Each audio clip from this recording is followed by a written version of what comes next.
All right. Okay, I think I need to sit back. Um, wow. Okay. Um,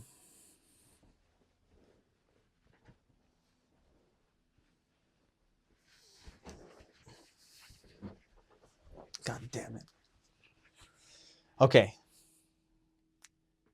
If not now, then when?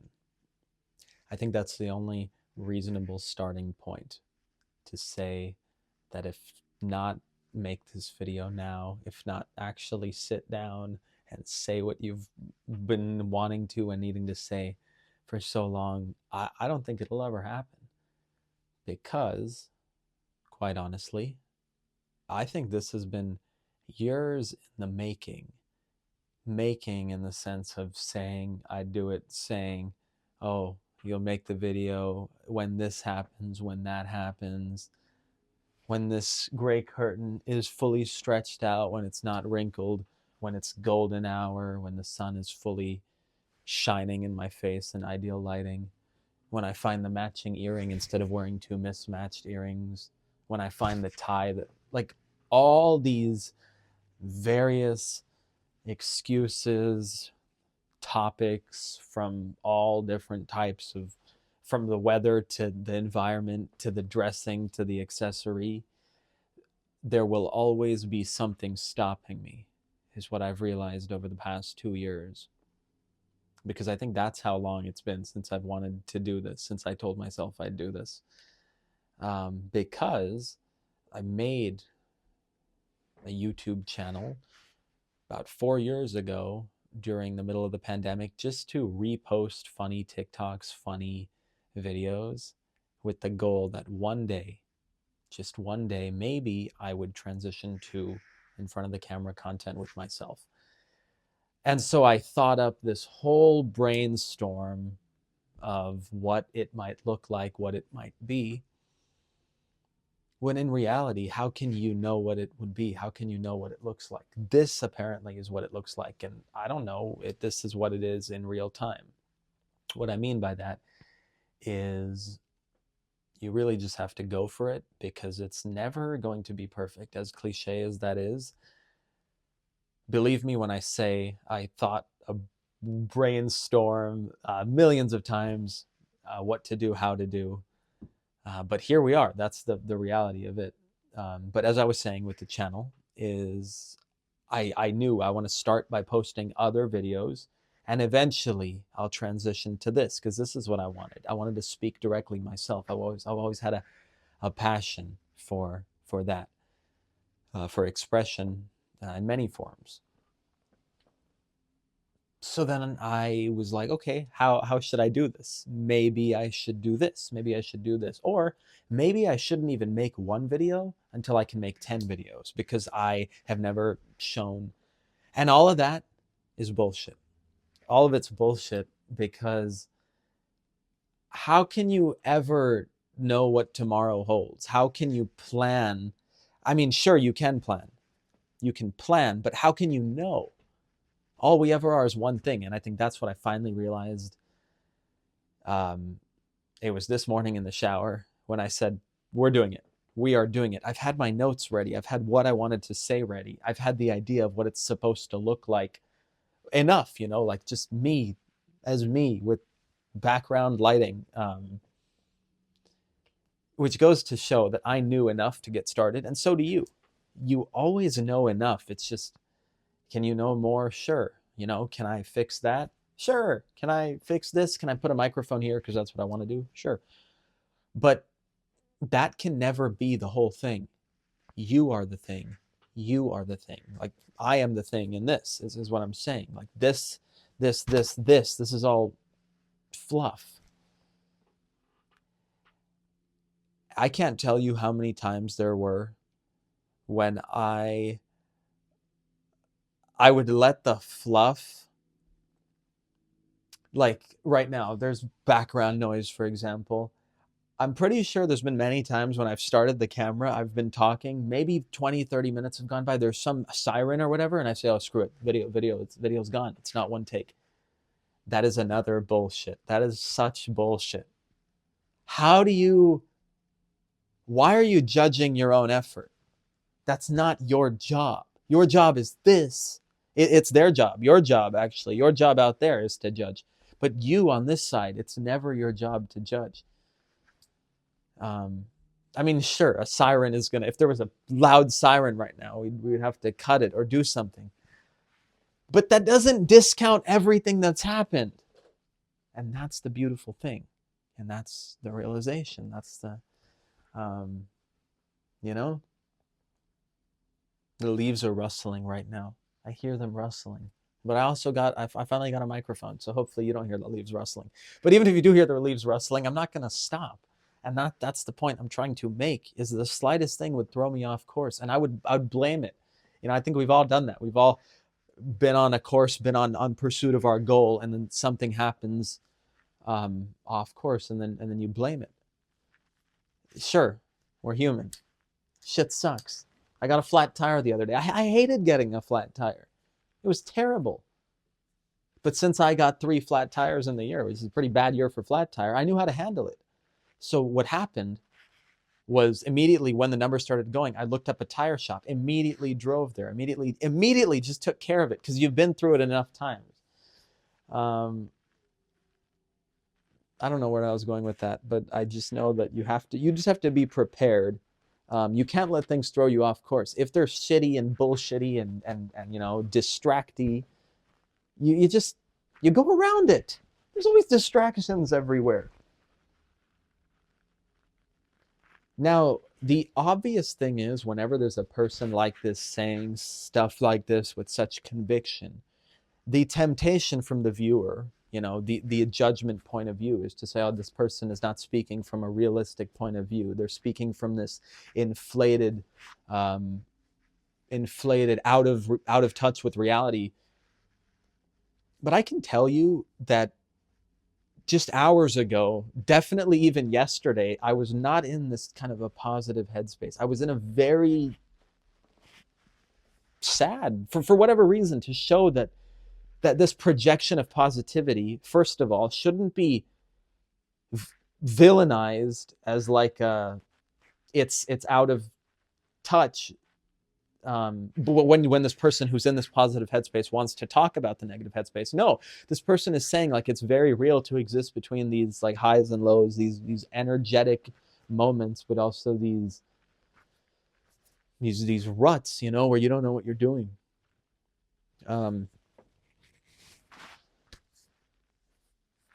I guess it's just human. So take that for what it's worth, that none of us really have it figured out. Someone told me once that nobody ever has it close to figured out. Anyone who does is simply pretending. I thought that was interesting, because an older person, it was like a teacher who told me this, and it seemed like, to hear someone who you respect, and you still respect in spite of hearing this, say that even they're nervous, even they're just projecting, even they're putting on something. Interesting. But yeah, I think the most important thing about all that was the if not now, but when. If not now,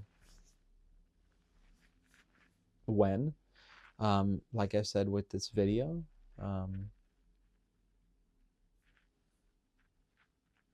and I think that's the essence of it. We try to make it too complicated. I like to talk, but I don't like to talk more than's necessary. If not now, but when is really just the summary.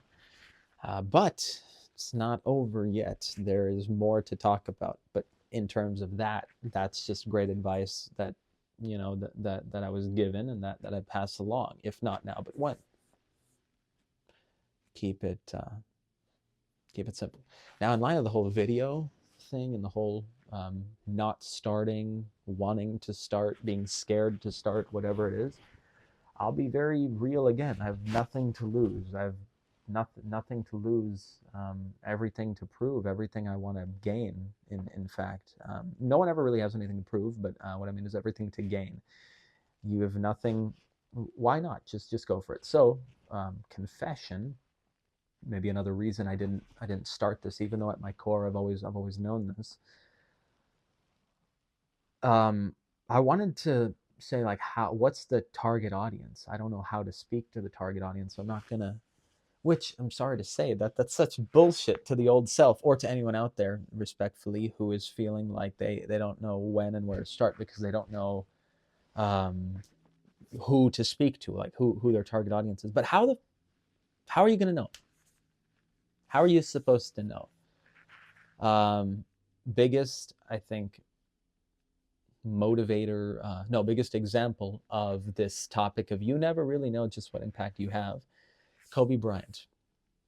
I mean, for me, I've always been a basketball kid growing up, so he was always very influential to me. And especially when he passed away, just this icon, this hardworking legend who accomplished so much. But I say he proved that you can have an impact without knowing it, because after his death, so many people, celebrities, you know, people on podcasts or whatever, talked about his impact who are not even in the basketball community. From yoga teachers, mindfulness experts, to academic scholars, musicians. And that's a very, very beautiful thing. Very beautiful thing to think about, how it's always so much bigger than you. Like, you do it for your own, reasons. You want to do it for yourself, for family, religion, motivation, passion, whatever is driving you. But then aside from all of that, there is this, what the world is getting out of you, what is society, and you won't ever know that. That's not your job. But it's just very fascinating to know. So in line of this whole thing of me being stuck, saying I shouldn't start because I don't know who to speak to, I don't know who the target audience is, that's once again not your job on this side of it. Your job on this side of it is to give and to just be and to exist, to share. Their job is to absorb and take whatever it is. My job is to just know what I want to say, maybe why I want to say it. Speaking of why, I have only one tattoo. It's a finger tattoo. It says the word why. I got this 4 years ago when I was 19 or 20, or around that border. And people always ask me why I got this when I bring it up. And it's a valid question. It literally says the word why. So I will address this. Has anyone ever gotten a tattoo? Or maybe everyone's got it for this reason, but has anyone ever got a tattoo with like the thinking that I want to tattoo advice or motivation, so that way I can look at something, get advice, or look at something, get motivation? It's bullshit, because after months of having the tattoo, you realize like maybe it gives you a little push in the morning, but it's not going to be everything. But for me, I think I got it for that reason. I wanted to, when I looked at my finger, I wanted to remember something that always kind of gave me a push. And that was why, meaning purpose. I think that there's going to be a lot of times in my life when I didn't know what was happening, and that would be okay. But I wouldn't be okay if I didn't know like why I was there. Like, or why I'm doing something. So like, I think it was cool to like look at this like a couple of years ago when I was working a minimum wage job, like lots of hours while still being a student. I was not really getting much sleep. There'd be times when I'm like, what is this all for? I'm not really feeling good. The short end of my stick was being given to everywhere just so I could get by, if you will. So I'd look down at this and then I'd say, okay, why am I doing all this? And then it kind of slows you down. It makes you feel a little better, realizing that why you're doing this. You're doing this because it's not about today. It's about what's gonna come after. It's about your family who's set you up, tried to work hard to get you and set you up and give you opportunities. Why? Because it's all gonna be worth it. So I think that why, that's why I tattooed that. But I did mess with myself after that. I was like, oh, I could do like who, what, where, when, why, and get all a bunch of like questions. But that's that I think that's unnecessary, but who's to say what is unnecessary? As I get older and I start to see different people, different habits, um, you don't, I used to joke with some of my friends who like to go to the club a lot, um, and I like roast them. Like why do you like to like just get trashed and go to the club? No, like the club's fun. I like maybe a couple drinks, sure, it's fine, but I like more of the bar, more of a lounge, more of a chill scene. My point is, as I get older, I don't want to judge anyone's habits. If you want to do what you got to do. And I say, older. I'm not crazy old. I'm 23 at this point in time, but I've realized I'm not getting any younger. Okay, but there's people out there who probably get very pissed off to hear a 23-year-old saying that, like, oh, you're not getting any younger. But then, as I've started to see on the internet, there's also 13 and 14-year-olds out there who I have a decade on now. Crazy to think about. But then, anyone who's a decade or two older than me, that's what I'm getting at. Is it's all relative, it's all perspective. But in the stupid age, but also awesome age of the internet, this idea of perspective and reality gets very fucked up, very foggy, and you don't know, like, who is it really fair to compare myself to, when the reality is no one, like you're running your own race. But it is important to remember for everyone, I am not getting any younger, and let that not scare you. Let that motivate you. Um, I like to try to have that to motivate me. Speaking of that, not getting any younger. God rest my grandfather. Both my grandfather, actually, they inspired this outfit and this presentation. And God rest their beautiful souls. But both of them passed fairly recently, and I just bring them up to say that that's a reminder. That is very much a reminder that you're not getting any younger. You're not. Your time on earth is limited, and that should motivate you. I think that, kind of when you lose a family member like that, which, like when you lose your grandparent, that is in the natural lineage, the eldest most person in your family. So, you realize that if you're fortunate enough to live to your, senior, like your late 70s or 80s, like them, you want to make the most of that time, but that time isn't even guaranteed. Some people have shorter lives, of course. But what I mean is that, when you see someone like that go, it really reminds you that you will not be here forever. So go for it. And something else that I'm trying to work with is this: how do you accept, love, and live in something you can do now that you couldn't have done then? Because there's times when, even at 23, I wish I could go back to my teens, 12 and 13. But you can't. You cannot. So you have to tell yourself, you take yourself out of that trap of the past, but you have to tell yourself, what is something that I can do now that I couldn't have done then? Like at 23, I could travel on my own. I could go party, like that's the obvious one. And then you kind of get that out from like 21, 22, maybe 23, 24, you're still doing it. But I'm saying, like, in each year, you want to check in with that. Yeah. I think that's so for me, I ask myself, right, what is something that I wanted for this version of me? Because now then it's the other side of, like, okay, like, what's something I could do now that I couldn't do then? But then after you've checked in with the present, and you found that, I'd say go back to the past self. But the past is a trap. The past is dangerous, because the past is like a TV show.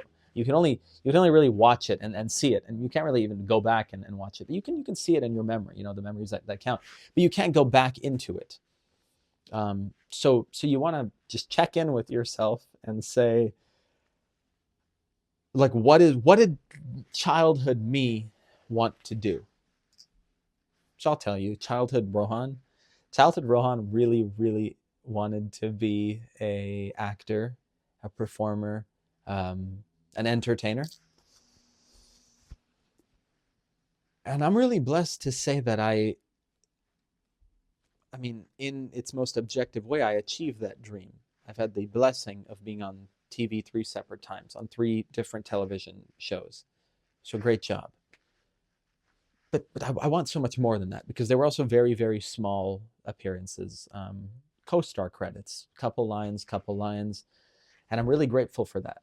But I've auditioned over a few, I think over, it's between 350 and 400 times, and I've booked 3. That's around a 1% booking rate. I'm grateful for that. But that's when we start to say, okay, between we set our goal for what we want as a kid, but now it's more than that, more than just being on TV, more than just that, obviously. And I know that people get that out there, that you check in with the goal changes over time.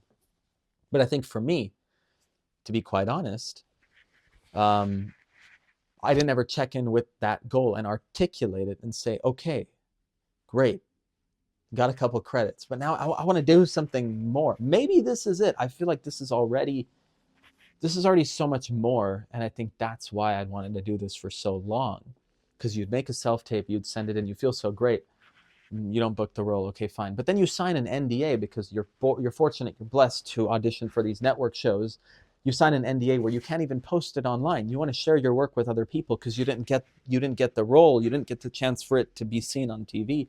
You want to at least put it out there, or show other actors like, hey, I did this. This is how far I took it.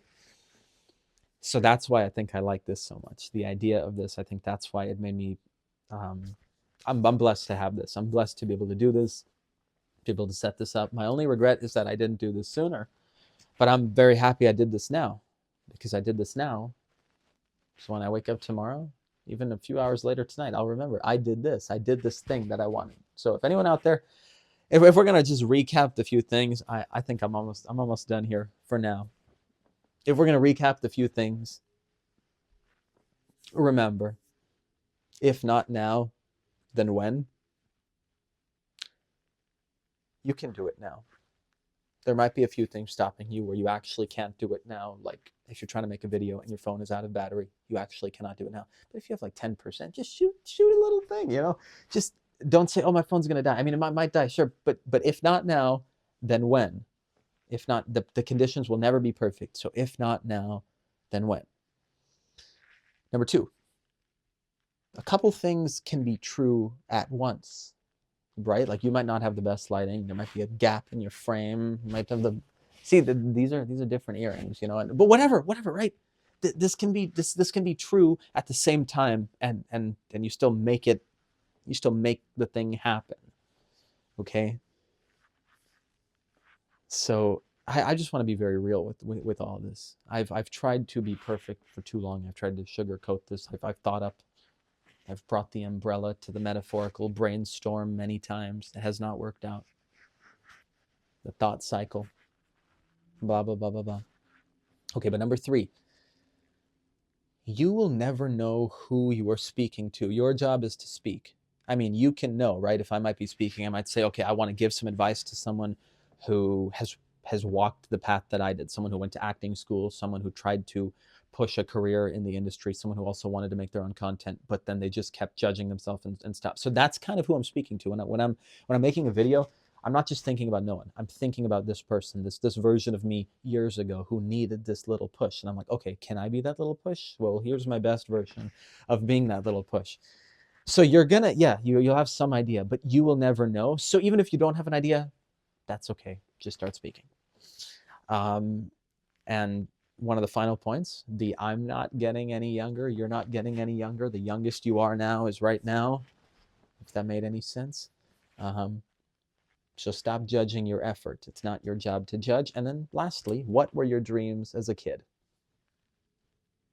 I mean, we're all still young at heart, but what did that 3-4-year-old version of you want? What did you get joy out of doing? Was it talking? Was it dancing? Was it sports? whatever it was, the answer is there. The child operates from a beautiful, innocent, curious place where they're just, anything is possible for them. But then when the adult has that same spark of curiosity, it's masked by this, oh, we might get hurt. Oh, we've had this other life experience. We've had this other life experience to say maybe we shouldn't explore our curiosity. And believe me, there's a healthy place for that. I'm no psychologist, but I'm a human being, and I know that a human being has to balance curiosity and their experiences. So let's be curious. Let's also have a little fun. Been a little while. I'm just very grateful, very grateful that I'm here to be alive to do this. Very grateful that that this happened. And I'm grateful for my health because, as cringy, as corny as that sounds, on my Instagram, YouTube feed, whatever you call it, I've been seeing so many more people with these disabilities, from spinal disability to people having their colon removed and not going through just things that we take for granted. I've seen a lot of these videos. I don't know if it's God or the algorithm or God and the algorithm, the universe, whatever you call it, everything rolled into one. I'm very open to everything. That I'm just blessed. So I think that's a very good place to leave it for now. I'm blessed. I'm grateful. Thank you so much. All the best. Blessings. Cheers. Goodbye.